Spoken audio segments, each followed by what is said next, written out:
Hello students, welcome back to Physics with Safdar. Now you are watching IGCSE Physics Past Paper Solution series. If you are facing any problem in your IG Physics, so you are at the right place. Here you can find the solutions of your all problem. I suggest you follow the playlist of the channel and keep in touch for better results in exam Physics with Safdar. Today we are going to solve paper 6 October-November 2020 series question. So let's start the solutions of the day. Question number 1. A student determines the density of modeling clay by two methods. Method number 1. Figure 1.1 shows one face of a piece of modeling clay that the student uses. This is sample A. The student measures the depth of a sample A is equals to 3.2 centimeter. This is sample A, and you need to measure the sides, what is length and its width. Look at this part.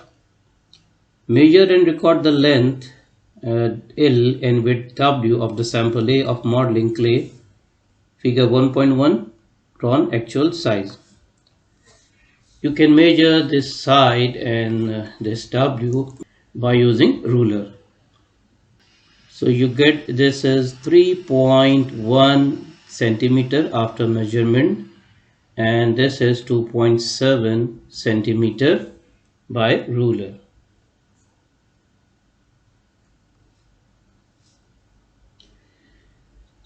Part 2. Calculate the volume of sample A by using this equation. Volume of sample A, you can see clearly, is equal to length time width times depth.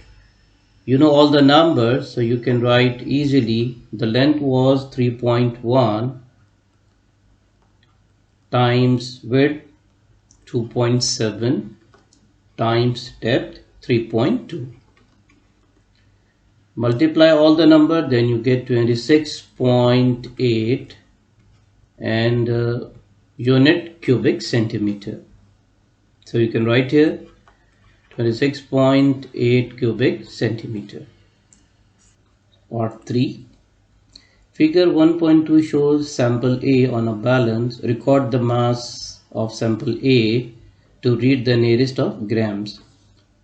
This is balance and this is sample A. Look at the number 50.78 with unit gram. Look at the number 50.78 gram. If you go to the nearest gram, it is 51 actually. So you write here 51 gram.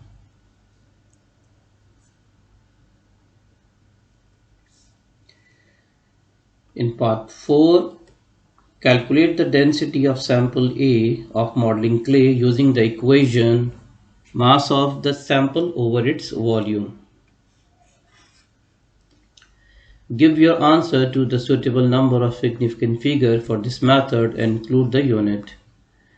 Write the formula. Density of sample A is equals to mass of sample A divided by volume of sample A. Mass of sample A we have calculated 51 gram and volume calculated 26.8 cubic centimeter. 51 over 26.8 gives 1.9. With unit you can write grams per cubic centimeter. So that is the density of sample A.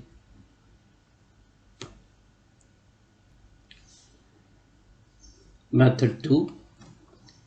The student records the volume V1 of water in a measuring cylinder 150 cubic centimeter. It is like this. This is a measuring cylinder and volume of water in this cylinder recorded 150 initially. Second, he carefully lowered sample B of the same modeling clay into the measuring cylinder until it is completely covered with water. He records the new reading V2 of the water level in the measuring cylinder, that is 182 cubic centimeter. Like after this sample in this water level rises, and this time he recorded volume 182. That's the case. We have in part 1, calculate the volume of sample B using the formula V2 minus V1. That means V2 182 minus V1 150. Then we get around 32 cubic centimeter. So you can write here 32.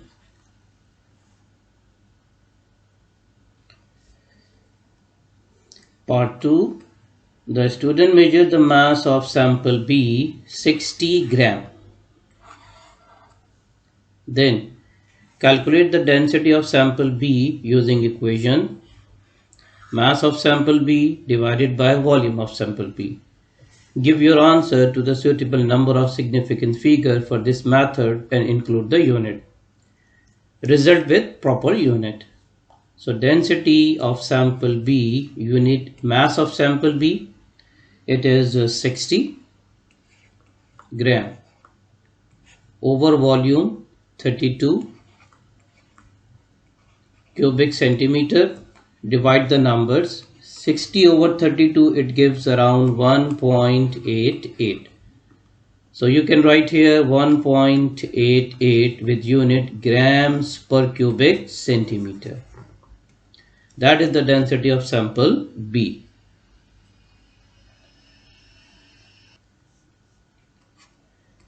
Part C. A student suggests that the density of modeling clay is not affected by the mass or the volume of the sample used. State whether your results agree with the suggestion. Justify your answer by reference to your results. First, you need to write a statement of the student is right or wrong. So that is true statement. Yes.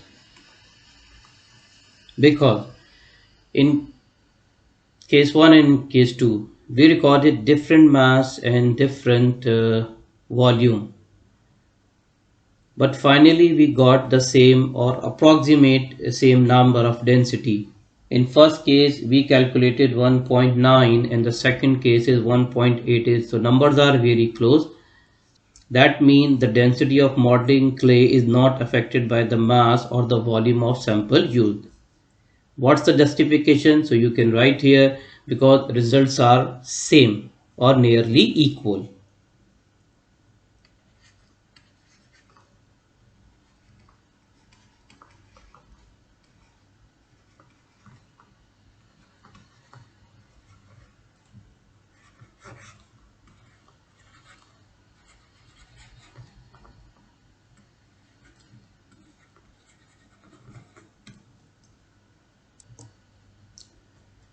Part D. Tick the boxes that describe the correct line of sight for taking the reading of the volume of water in a measuring cylinder, figure 1.3. Shows the curved surface of water which is called the meniscus. This is cylinder scale. You can read volume of liquids from here. Then this is your meniscus. And what is the question we have? We have few boxes, and in that you need to tick what are the boxes we should use for the measurement of volume from cylinder. Look at the options. The first box is along the scale, parallel to the scale, perpendicular to the scale, vertical to the scale, in line with bottom of the meniscus, in line with top of the meniscus, in line with midway between the top and bottom of the meniscus. Remember this rule, how to measure volume from a cylinder. This is the wall of cylinder, and with the scale like this, we always view number perpendicular to the wall of cylinder. So you can see here, this is 90 with the wall of cylinder. This is the I. You can adjust at this place. And one more thing, water you see like this inside a cylinder. This portion is called upper meniscus and this is called the lower meniscus.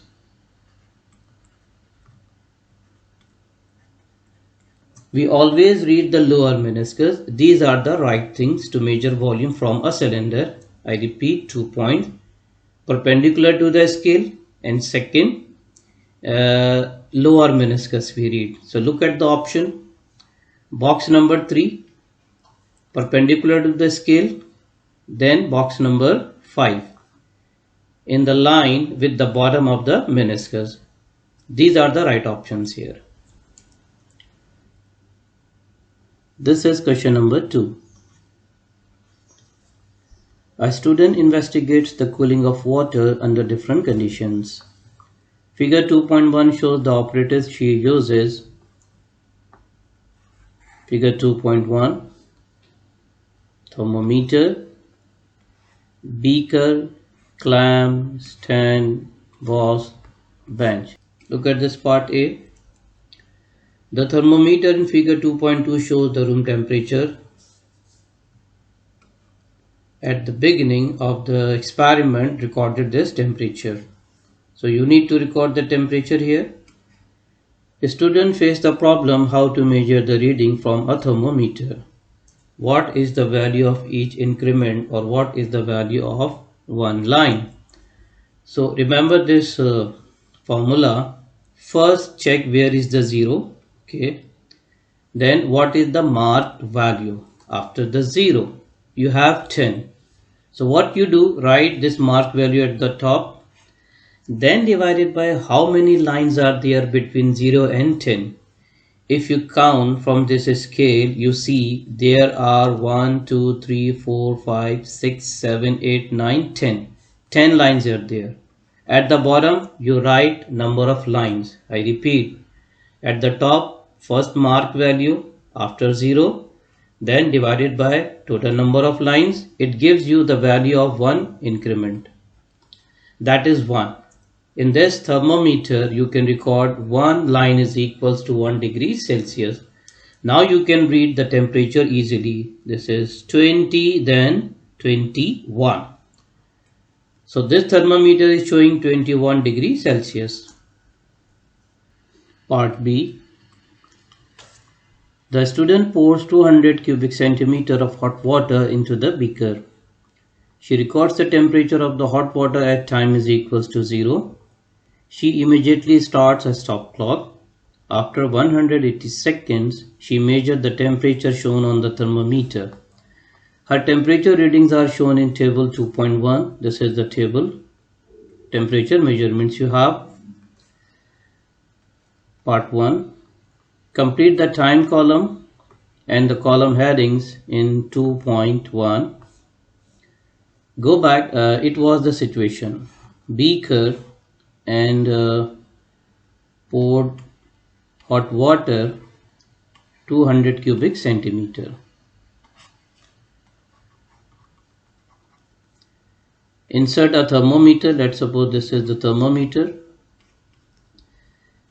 This thermometer records initial temperature when the time is 0 in the beginning. The started temperature 85 in value. Then the same time she started a stopwatch or clock, and after 180 seconds she records the temperature again. So second time is 180 seconds. And she recorded 69 degrees Celsius this time. And you need to know in the second part, calculate the drop in temperature between T0 and T180 second. First fill the header. This is the time we measure in seconds. Temperature in degrees Celsius. In part 2, Calculate the drop in temperature between time 0 and 180 seconds. Change in temperature between 0 and 180, so you know well. 85 and 69. When time was 0, temperature recorded 85. After 180 seconds, 69 only. Subtract the number, then you get 16. So you can write here change of temperature 16 degrees Celsius.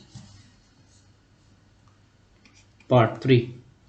Calculate the average rate of cooling of the water using the equation temperature divided by time, where the time interval is 180 seconds. Include the unit in your answer. So you can calculate rate of cooling R1 like this. Change of temperature 16 over time 180 seconds. 16 over 180 gives you 0.089, and you need to finish your answer with the proper unit. At the top we use temperature, so degree Celsius. Top, bottom we use time, Celsius per second. So that's the final answer here, 0.089 degree per second.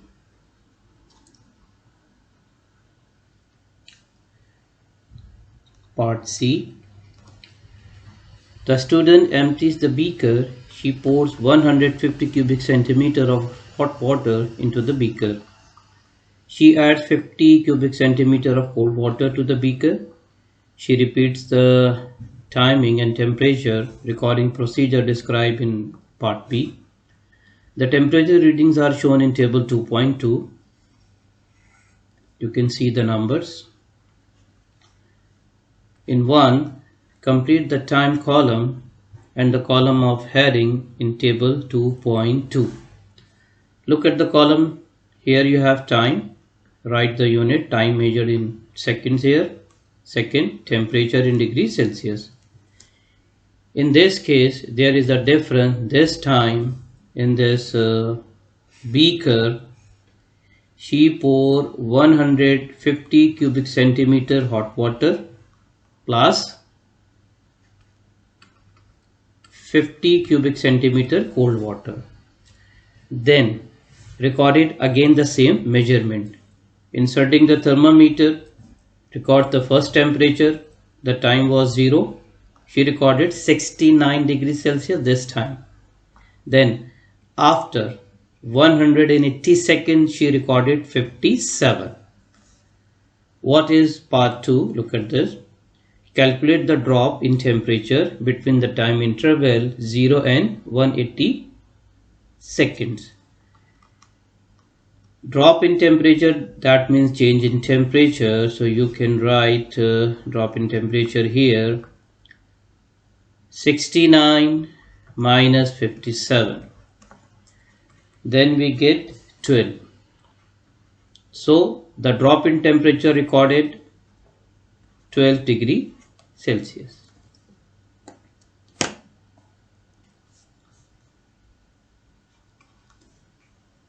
Calculate the average rate of cooling R2 of the water using the equation change in temperature over change in time, where the time interval is 180 seconds and you need to include the unit. So R2 is equals to change in temperature, that is 12, time interval 180. 12 over 180 gives us 0.067. You need to include the unit as well. At the top you wrote temperature, so you can write degree Celsius. At the bottom, time in second, so you can write Celsius per seconds. 0.067 with unit Celsius per second.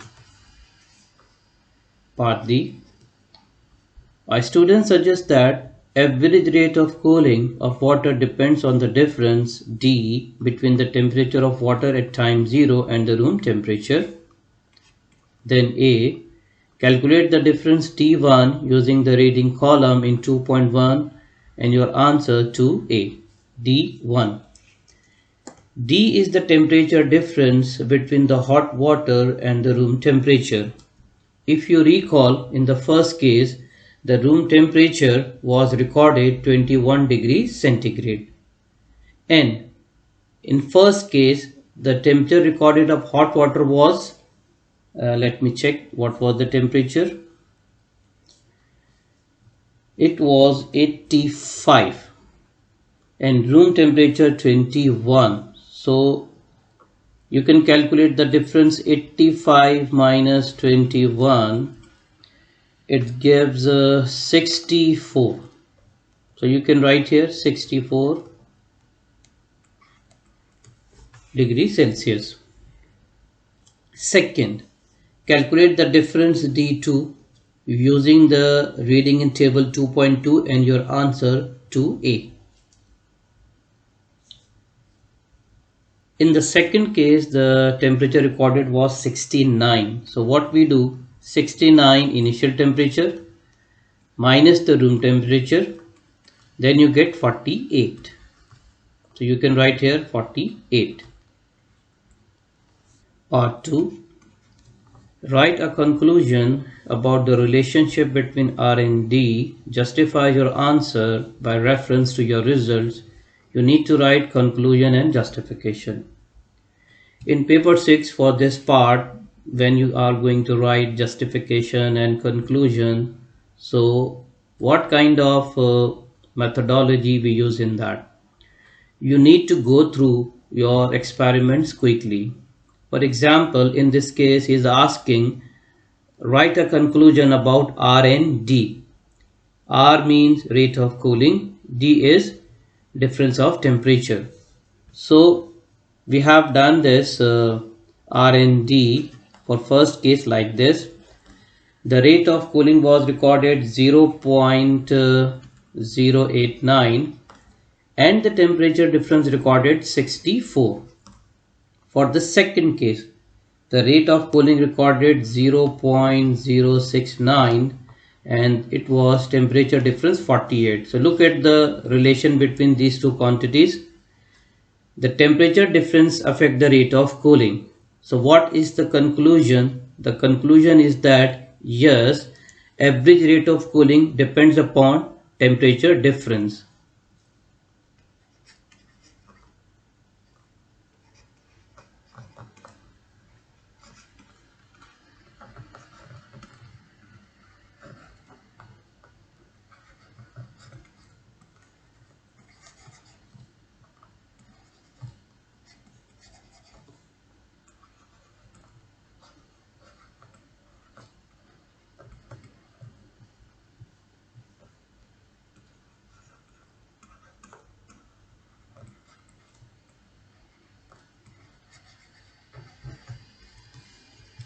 And what is the justification of your answer?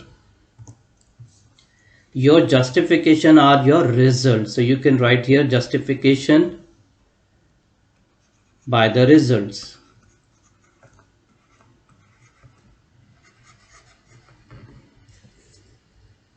Part E. Explain why the thermometer scale should be read at a right angle. That is very simple. Let's suppose this is thermometer, and if you read vertically means like this, thermometer and your eye at this place. This is the vertical, that is the correct way. If you are looking, for example, from this point like this, or from this positions, so it produced the parallax error. So what's the reason? Why do we should read at right angle? To avoid parallax.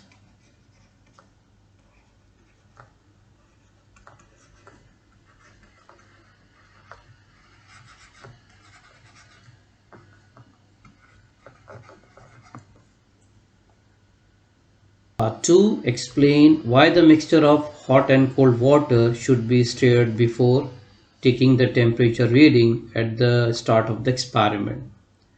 That is very simple. You are adding cold water with the hot water, so it takes time to get an even temperature.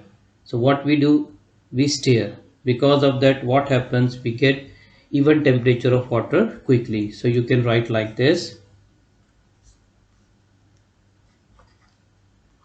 to obtain even temperature.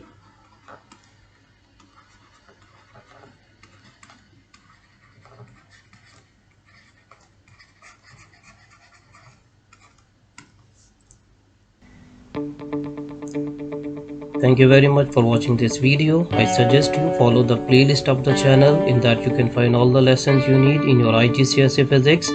So keep watching Physics with Safdar for better results in exam. See you in the next lesson.